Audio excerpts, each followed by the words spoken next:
What is going on, brothers and sisters? Eric Rosen here, your internal strength coach, here to show you how to overcome your greatest challenges so you can shine your brightest light.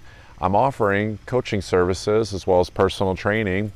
If you're interested in either one or both, you can shoot me an email, ericrosencoaches@gmail.com. So the topic that I've selected for you fine people today is about food again, actually, and it's more specifically about using food to numb out. So I noticed myself, I gave a video the other day about what to do if you do start to have the food cravings and that and this, but then also there's a slippery slope to when you do want to partake in having bad foods and what can happen. So I have been eating just a little bit more than I would like of things that are like not high frequency foods, maybe even some takeout, some stuff like that, just because I've actually had an increased appetite lately. And my thinking is that the increased appetite, it's actually not so much that I'm more hungry, it's that I'm desiring nourishment, but it's actually more that I'm desiring emotional nourishment. So I think this has to do with just me not dealing with some just previous emotions that have come up. Okay, I'll get into that more like later on, but for now what I want to say is that food it's tough. Like, it's really tough to navigate this maze of like your happiness, just overall your happiness in life. And food is like a really quick fix. It's a really quick high. So it's a problem because it's readily available. Okay, it's just there. It's constantly advertised. It's up in your face all the time. It's everywhere you turn. Everybody's eating, and it's a little bit more expensive and, quite frankly, an inconvenience now to select healthy alternatives, especially the most healthy alternative, which is cooking for yourself, like cooking in the kitchen. We're busy as shit. We're busier, than we've ever been. I mean, you talk to everybody now, everybody's busy, everybody's got something going on. So it's a real easy pitfall to fall for, like it's right there. So, I think sometimes too we find ourselves even, just like you pick up your phone sometimes out of boredom, and rather than just sitting with your thoughts and feelings, you pick up and you start scrolling through your Facebook feed. You might find yourself eating out of boredom too. I just did it the other night, and I literally said, I'm eating out of boredom right now. I'm really not even that hungry, but I'm just eating. And I was eating healthy stuff. It was like sliced up fruit and dates and shit like that, but lo and behold, I was actually eating out of boredom. I do it too. And it's a little bit of an avoidance tactic sometimes for dealing with the real emotions. But what I want you guys to think about is this, okay? Food manufacturers are spending billions of dollars on researching food, okay, and how to basically engineer food to get it to where it tastes really fucking good to you and you keep wanting more of it. And the sad truth, not to play conspiracy theorists here, but a lot of food manufacturers, or at least the players involved with the money, the dollar bills, are in bed with big pharma, the pharmaceutical companies. So what I want you to know is that a lot of these foods that are being marketed to you, if it's being marketed to you, guess what? Chances are it's being marketed to you so that you'll eat it over and over again, and you'll actually not feel well, so that you're going to have to be going to your doctor and getting prescriptions on how to feel better. And that's not what you want to be falling for. So that's a good rule of thumb right there. If a food is being advertised to you, guess what? It's probably not good for you, because someone's spending money to get you to go for it. Okay, organic, whole, healthy foods is what you want, and they can't make money off of that. So there's a lot of games going on in society. This is just one of them. And what I want you to think about is this. When you're when they're spending this money, they're trying to get you basically to buy their food, to conform, and it's basically, in essence, you're becoming a pawn, or even if you want to go extreme, a slave kind of in their scheme of getting you to buy the food, get a little sick, and then buy the prescriptions. So the question becomes, do you want to be this pawn in someone else's game, or do you, and I don't mean this in in a aggressive fashion, but in more of a peaceful, positive fashion, do you want to stand up and say, you know what, I create my own life, like I'm in charge of my life, like I'm not going to let some higher authority dictate, what it is that I'm going to eat, how I'm going to feel, what my health is going to be like. And this can extend to a lot of things. I mean, politics especially, like giving your power away to some authority to let them decide how your life is going to look. So this is the point blank question. Do you want to be that person that's like, it's okay, and keep taking the poison drip of the food? Or do you want to stand up and say, you know what, no, I'm going to take the road less traveled. It is a tougher road, but it is a road that bears way more treasures, okay? So that's the choice that you got to make. So what I want you to think about is, next time you see a billboard for Arby's, or you're staring at a box of donuts at the office or something, I want you to stop and have this moment of awareness, because I know that we're pretty much we all have some level of care for ourselves, where there's always that, do I want to eat it? Like, I do want to eat it, but I know it's bad for me. When you're having those moments of awareness, I want you to look at those donuts or that billboard as chains or even handcuffs. A little extreme, I know, but creating that image is going to make you realize, like, what is really going on here. It's actually something that's trying to get you to fall in line, and it's really not fucking good for you. Okay, so what do you think do you think the billboard is still going to be like, man, yeah, I do need to have Arby's soon? Or are you still going to reach for the donut if you start to associate that with being shackled in chains, basically?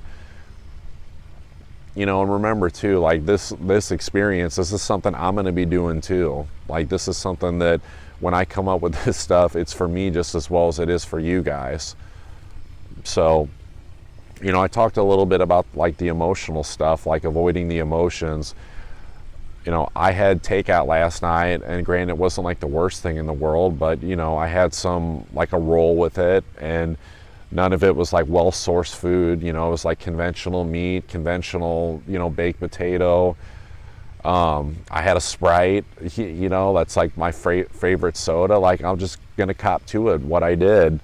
And even though I did make peace with the food, I did harmonize my frequency with it, there is this cumulative effect, because I've had other things like the almond butter, like the peanut butter over the past few days. And so it kind of starts to mount up. And so what I'm experiencing right now is this pain in my backside on like the left mid back, like my left shoulder blade, like up in here. So why that's important is because it's actually an area right behind my heart, okay?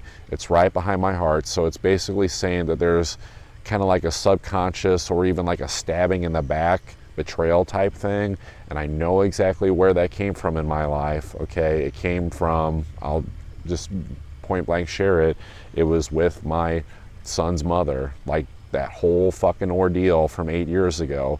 Now, if you guys are looking at anything in the astrology right now, with the stuff that's going on with the planet Venus, which is all about love and beauty and relationships, it's basically going back to all the shit that happened 8 years ago. So that's what's coming up right now. It's like just this turmoil between the time that all that stuff was like going on before, it kind of really just popped with that relationship in my life. So when I'm eating this bad food, essentially what's going on is I am kind of numbing out to those emotions in a way. And that's why I believe that that pain is manifesting there, is because it's a call for attention on what's really going on there. When I eat this food, what's going on in my day-to-day physical and mental is it's taking the edge off. Yeah, it is taking the edge off. There is like less anxiety. There is less, there's just less of an edge. But it's not, it's hiding the truth, basically. It's not, I'm not actually addressing what's really going on here. You know, but there's other things that's happening too, like I'm not quite as motivated to, you know, want to create, to want to work. I'm just feel my energy levels just a little bit lower. Okay, I want to want to sleep just a little bit more. I don't feel as motivated to, and I think that's the thing, it's like the food's going to affect your motivation, and that's unfortunately what these guys want. They don't want you to be motivated to take control of your life. They don't want you to be motivated to see just the great possibilities that you can have with your life by doing the shadow work, by doing energy work, by working on yourself. It's better for them if you just kind of numb out and your energy is lower and you don't have the motivation to really create your life the way that you really truly want it in your heart. And for me, a big part of that is like doing the shadow work and getting basically in touch with my heart center, because that experience is preventing me from doing that. And if I can't do that, I can't show up in life as the person that I really want to be, and I cannot be the guide and the coach that I really ultimately want to be for everybody as well. So I wanted to say too that, you know, it just that it doesn't feel like even though like it feels okay, like when I do, you know, the bad food, like what I've been having, there's a feeling of like deep down inside, like knowing like, this feels okay, but it doesn't feel right. You know, like it's just that feeling of like, there's just something that doesn't feel right here. It's like, it feels easier. It feels like better on a surface level, but deep down it's like, no, I know that I need to do the shadow work. I know I need to do the energy work. I know that I need to deal with, you know, any negative emotions that come up, you know, whether that's like the anxiety that comes up from having to deal with the emotions that come up, or the anxiety of being, quite frankly, there's some anxiety, you know, especially associated with time for me, of wanting to get shit done, wanting to get things done, and looking at my day and being like, oh yeah, like there's only so many hours in the day to get things done. But be honest, with the food, you know, the more that you indulge in it, the more it's like, well, it's okay. I didn't get as much done today, but I'm okay with it. Well, you want to be okay with it. You want to be gentle with yourself, but you also like, it's not meant to be an apathetic feeling. You know, you want to create that awareness of what you didn't get done today and whether you're happy about it or not, and how you're going to fix that. And knowing that, you know, tomorrow is a new day, and making room in your day for the things that matter to you most. But getting to the end of the day, you know, having this lower frequency food in your system and being okay with not getting things done that are important to you, that's not fucking okay. So again, just to recap, food, it's gonna be in your face, but a lot of times it's a temptation. It's quite frankly a temptation, and it is a really easy one to fall for, even for someone like me who's like very disciplined. So next time you see the food thing come up, just picture that shit as chains, handcuffs. Like, it is not there for your betterment. Again, like, something here and there isn't going to kill you. Like, I'm not trying to be like militant about this stuff, but overall for most of us, it's not easy to refrain from the stuff as much as we should be refraining from it, as much as we should instead be eating the high frequency foods. So that's what I got for you guys today. I hope you enjoyed this video. Thanks so much for showing up. Hit subscribe on YouTube if you haven't already. If you guys want to know more, if you want to get more personal, or even if you just want to hear more about the coaching, personal training, you can send me an email, ericrosencoaches@gmail.com, and I will see you guys tomorrow in love and truth. You guys take care.